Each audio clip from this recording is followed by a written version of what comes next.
തെരഞ്ഞെടുപ്പ് ഫണ്ട് പ്രതിസന്ധിയെ തുടർന്ന് കോൺഗ്രസ് നേതൃത്വത്തെ സമീപിച്ച് കൂടുതൽ സ്ഥാനാർത്ഥികൾ. ഫണ്ടില്ലാത്തത് തെരഞ്ഞെടുപ്പ് പ്രവർത്തനത്തെ ബാധിക്കുന്നതായി പരാതി. പ്രചാരണം ശക്തമാക്കാൻ സാധിക്കാത്തത് തിരിച്ചടിക്ക് കാരണമാകുമെന്ന് സ്ഥാനാർത്ഥികൾ ചൂണ്ടിക്കാണിക്കുന്നുണ്ട്. ആർ രാധാകൃഷ്ണൻ ഇപ്പോൾ വിവരങ്ങളുമായി ചേരുന്നുണ്ട്. ആർക്കെയും ഒഡീഷയിലെ സ്ഥാനാർത്ഥി പിന്മാറിയത് നമ്മൾക്കറിയാം. അത്തരത്തിൽ കൂടുതൽ പേർ പരാതി അറിയിക്കുകയാണ് ഇപ്പോൾ.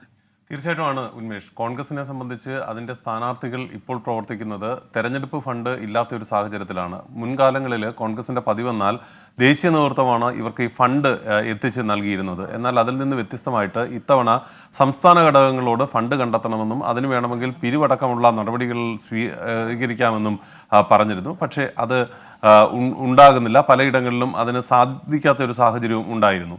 ഇങ്ങനെയുള്ള ഒരു അവസ്ഥയിലാണ് ഇപ്പോൾ ഇനി തെരഞ്ഞെടുപ്പ് നടക്കാനുള്ള സംസ്ഥാനങ്ങളിലെ ഏതാനും സ്ഥാനാർത്ഥികൾ അവർക്ക് ഈ ഫണ്ടില്ലെങ്കിൽ തെരഞ്ഞെടുപ്പ് രംഗത്ത് നിൽക്കുന്നത് ബുദ്ധിമുട്ടാണ് എന്നത് സംബന്ധിച്ചിട്ടുള്ള സൂചനകൾ നൽകുന്നത്. ഫണ്ട് ലഭ്യമാക്കാൻ ആവശ്യമായിട്ടുള്ള നടപടികൾ സ്വീകരിക്കണമെന്നാണ് ആവശ്യപ്പെട്ടിരിക്കുന്നത്. കോൺഗ്രസ് നേതൃത്വം കഴിഞ്ഞ കുറച്ച് ദിവസങ്ങളായിട്ട്, ഇപ്പോൾ ഒഡീഷയിലെ സ്ഥാനാർത്ഥിയാണ് പിന്മാറിയത് എങ്കിലും മറ്റുള്ളവർ അതിന് മുൻപ് തന്നെ ഈ വിഷയം അറിയിച്ചു തുടങ്ങിയിട്ടുണ്ട്. പ്രത്യേകിച്ച് മഹാരാഷ്ട്രയിൽ നിന്നും പഞ്ചാബിൽ നിന്നുമുള്ള സ്ഥാനാർത്ഥികളാണ് ഇക്കാര്യത്തിൽ ഏറ്റവും കൂടുതൽ തങ്ങളുടെ ബുദ്ധിമുട്ട് അറിയിച്ചിരിക്കുന്നത്. കോൺഗ്രസ് നേതൃത്വം ഇത് പരിഗണിക്കാനായിട്ട് തയ്യാറാകും എന്നവർ കരുതുന്നു. ദേശീയ നേതൃത്വം ഇതിനു വേണ്ടിയിട്ടുള്ള ചില ശ്രമങ്ങൾ ആരംഭിച്ചു എന്നും നമുക്ക് വിശ്വസനീയരായിട്ടുള്ള AICC വൃത്തങ്ങളിൽ നിന്ന് മനസ്സിലാക്കാൻ സാധിക്കുന്നുണ്ട്. ഉന്മേഷ്.